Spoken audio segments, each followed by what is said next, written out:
Bien, para empezar esta serie de estudios proféticos, ¿no? Que tenemos el segundo tema, y vamos a iniciar poniendo las bases históricas de nuestro estudio.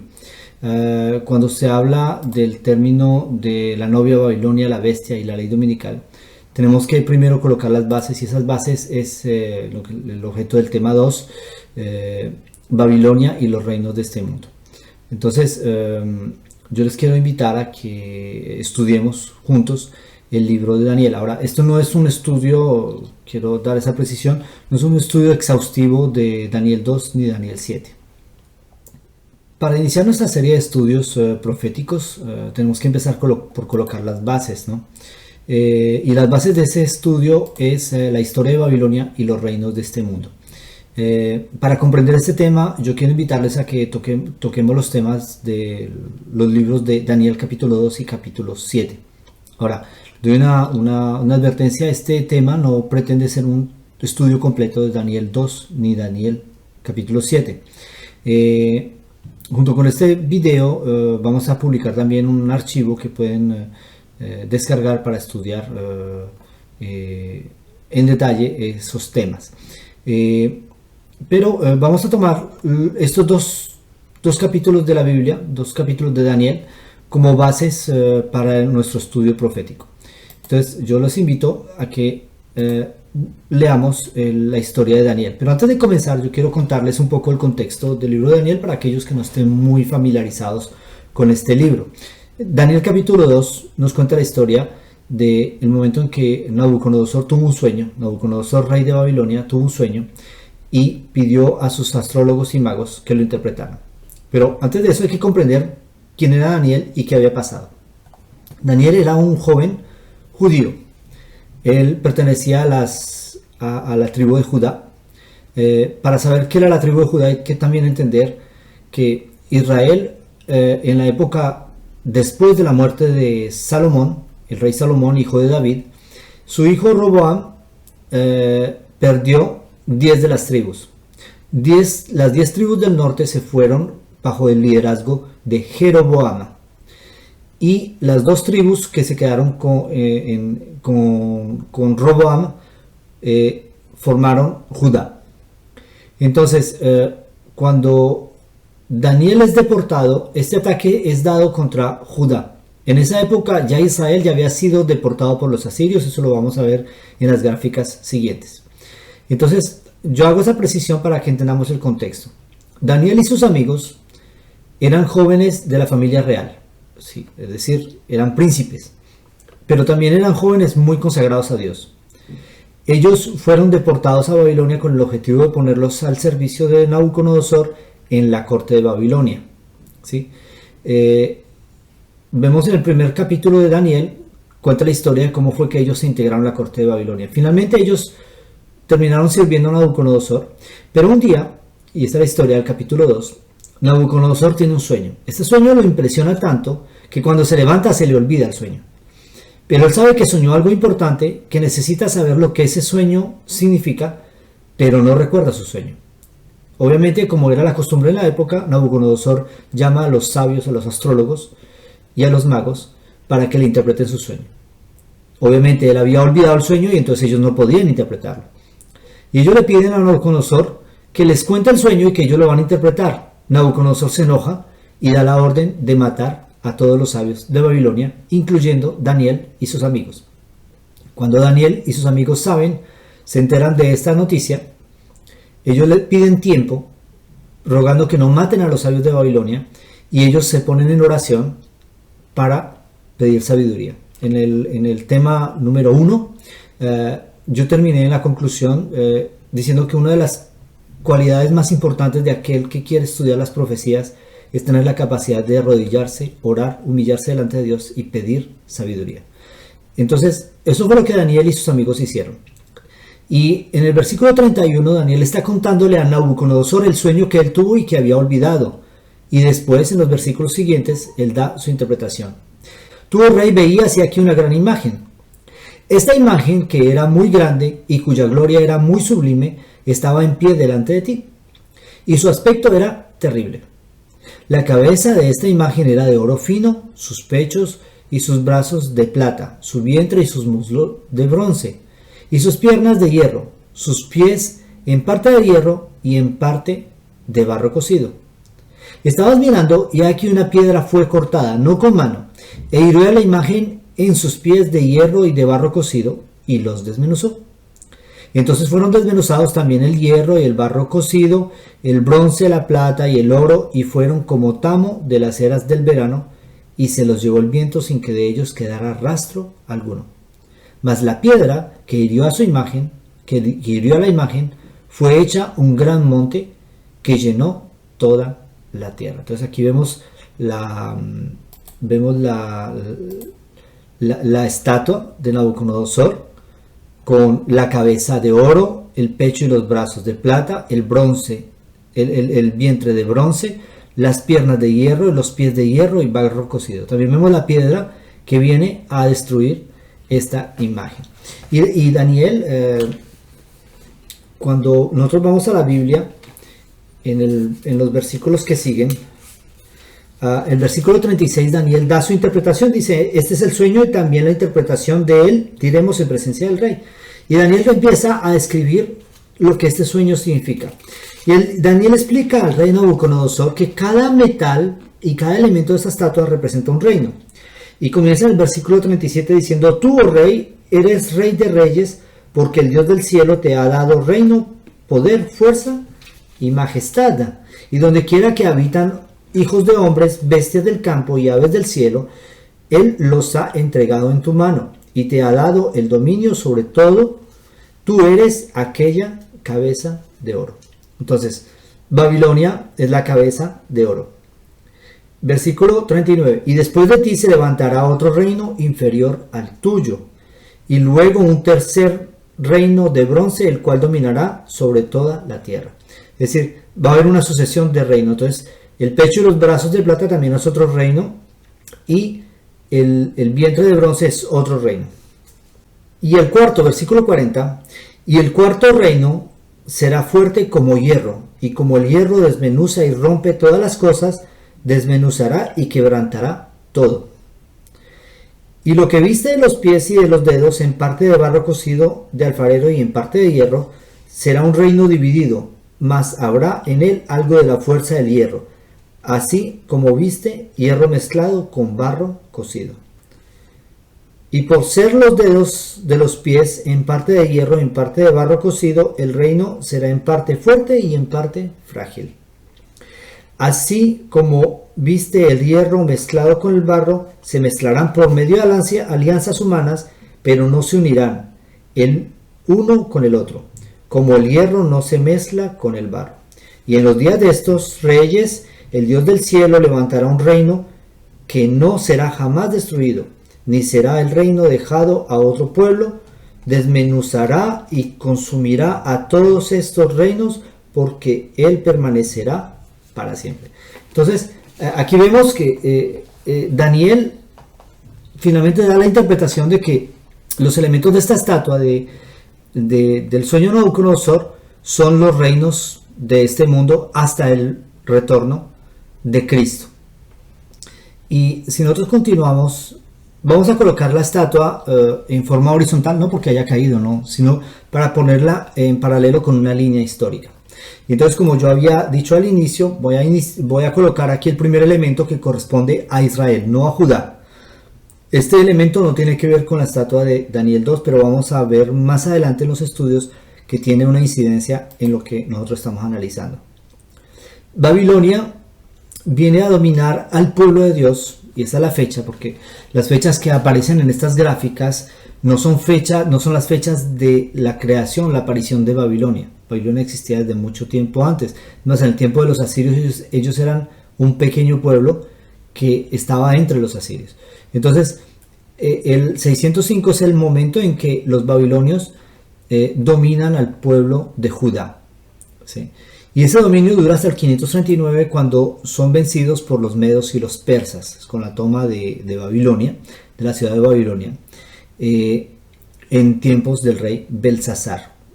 También lo explica el libro de Daniel. Del 539 hasta el 331 dominan los medos y los persas, y son seguidos por los griegos que los dominan, que dominan al pueblo de Dios del 331 hasta el 168. Y en el 168 ellos pierden frente a un enemigo poco común, son los romanos. El Imperio Romano domina al mundo antiguo del 168 a.C. hasta el 538 después de Cristo. ¿Sí? Y esta dominación se termina porque en el 538 el emperador Justiniano, emperador romano, cede todo el poder al obispo de Roma. ¿Sí? Y entonces empieza el dominio de la Roma papal. Y este dominio, esta historia de Roma papal, vamos a ver que llega hasta el fin de los tiempos, pero tiene una interrupción en el 1798. Entonces el primer periodo de la Roma papal dura desde el 538 hasta 1798. Entonces 538 hasta 1798.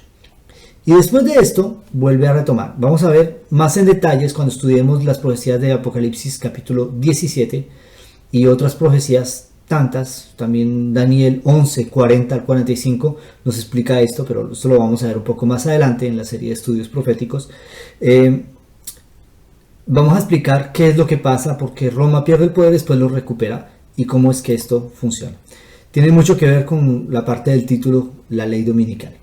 Y este poder domina hasta el retorno de Cristo, hasta el fin de los tiempos. Entonces, esta es la parte. Ahora, para entender esta gráfica, vamos a colocar el dominio del continuo o el paganismo, el continuo paganismo, desde el 723 hasta el 538. ¿Sí? Y después vamos a colocar el dominio, el segundo periodo, dominio de la prevaricación asoladora o el papado, desde el 538 hasta 1798. Estos elementos son bastante importantes en los estudios proféticos y vamos a guardarlos en mente y vamos a retomarlos muchas veces. Entonces, para que ustedes empiecen a familiarizarse y empiecen a tener las bases de la línea histórica sobre la que vamos a trabajar esta serie de estudios, yo les invito a que estudien estos temas en detalle.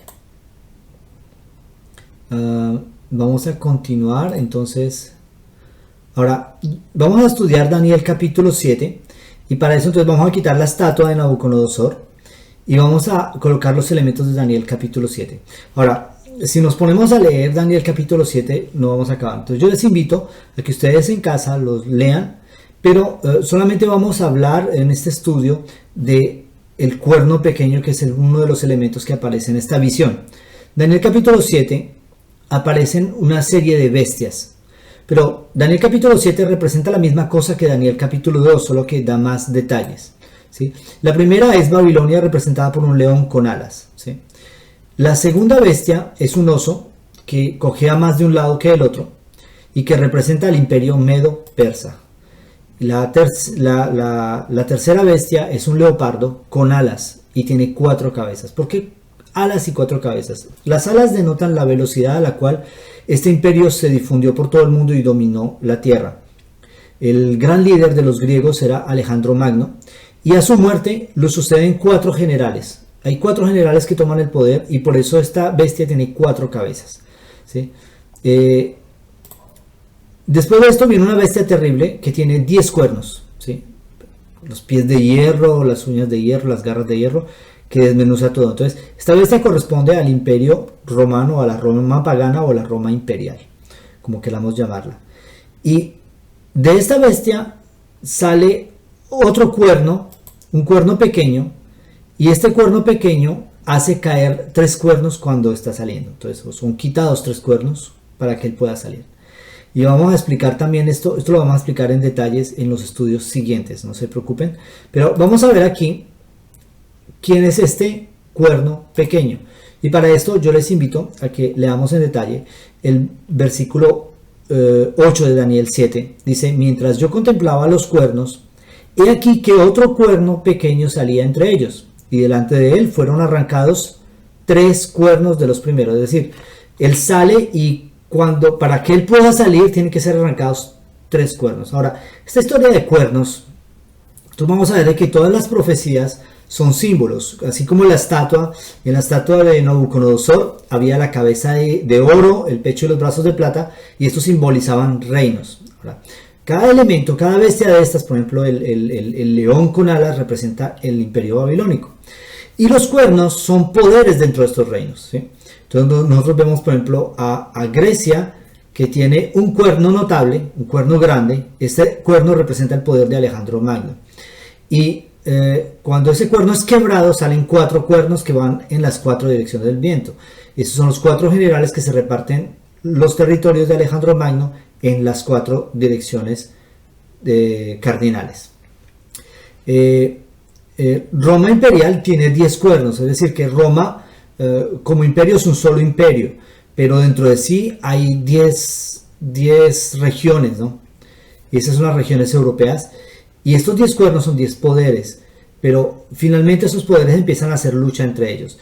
Y en el 538, para que el cuerno pequeño pueda surgir, es necesario que 3 de estos poderes que le hacían guerra o que le hacían oposición, que le impedían desarrollarse, que esos 3 reinos sean arrancados.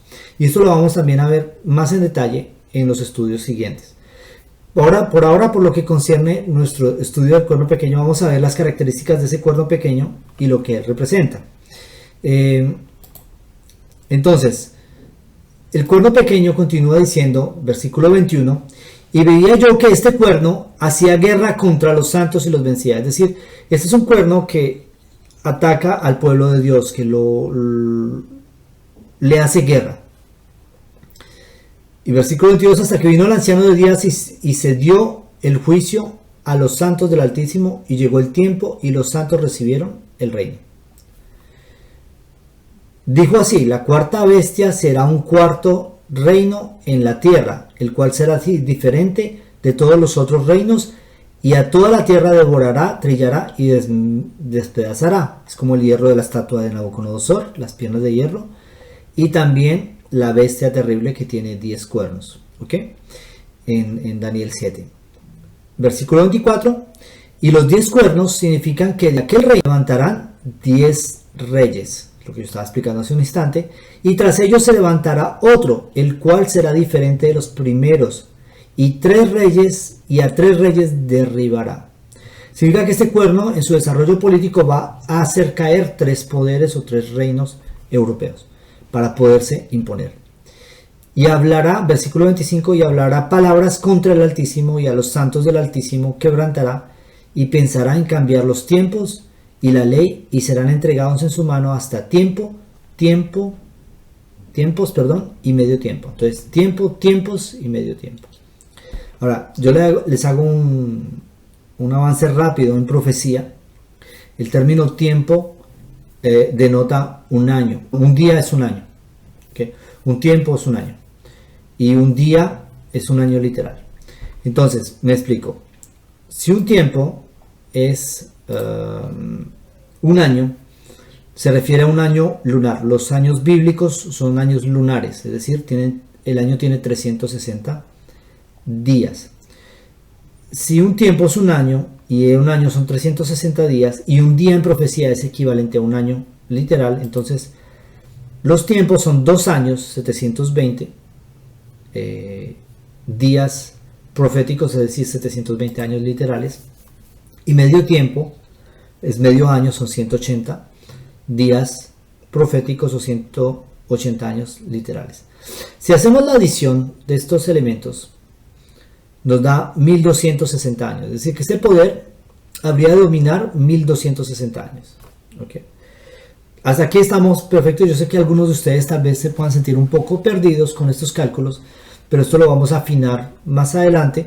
Y si ustedes tienen preguntas, no duden en hacer un comentario en los videos o mandar, llenar el formulario en Veritate 4A, en el formulario de contacto, mediante el cual ustedes pueden enviarnos mensajes.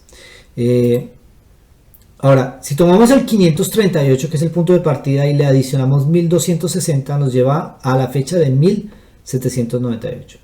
Ahora, nosotros vamos a ver que este cálculo es un cálculo muy sencillo. Yo les había dicho al principio, es solamente adición, ¿ok? Y multiplicación, son cálculos aritméticos básicos. Ahora, si nosotros tomamos el año 538, ¿por qué lo tomamos? Es porque en el año 538 el emperador Justiniano, emperador romano, le cede el poder al obispo de Roma. Y en ese momento él toma el poder de todo el imperio. Y este poder lo tiene él hasta 1798. Ahora, ¿qué evento sucede en 1798? Las tropas del general Berthier llevan cautivo al Papa, decapitan la Inquisición y devuelven la libertad al mundo entero de leer la Biblia. ¿Sí? Ellos no lo hacen por eso, lo hacen por un dominio geopolítico, pero la razón, digamos, el efecto anexo es de que ellos ayudan a que recupere el mundo la libertad, porque este poder impedía, entre otras cosas, la lectura de la Biblia, porque la lectura de la Biblia hubiera identificado que este poder era un poder que estaba usurpando la autoridad de Dios. Todo el mundo pensaba que ellos tenían la autoridad de Dios, pero realmente no es así, nunca ha sido así.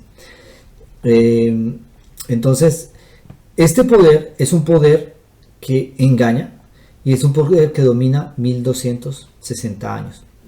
Entonces aquí hemos visto la secuencia de los reinos de este mundo, que nos va a servir como base para lo que continúa de nuestra serie de estudios. Entonces, muchas gracias por su atención.